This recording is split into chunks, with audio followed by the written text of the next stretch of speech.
If you're choosing between Antigravity, Cursor, and Claude Code, this isn't just AI versus AI. It's automation versus workflow versus raw coding intelligence. So which AI is actually best for coding? Let's break it down. Antigravity is the most automated of the three. It's designed around multi-agent systems that can plan, write, test, and refine code with minimal input.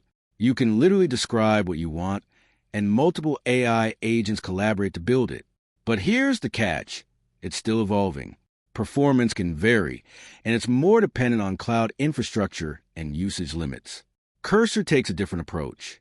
It's an AI-powered IDE built on VS Code, where AI works alongside you, not instead of you. It excels at real-world development, with features like multi-file edits, autocomplete, and tight integration into existing workflows. The downside is that it's less autonomous. You still need to guide it step by step. Claude Code is the most powerful agent for serious coding tasks. It runs in the terminal and is built for deep, autonomous workflows like refactoring entire code bases, running commands, and handling complex logic. It's also backed by some of the strongest coding performance benchmarks, especially for reasoning-heavy tasks. But it's not beginner-friendly. There's no visual interface. It's built for developers who are comfortable in CLI environments.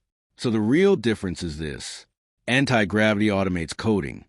Cursor assists coding. And Claude Code executes coding at a deeper level. So which AI is better for coding? Choose Antigravity if you want maximum automation and AI doing most of the work.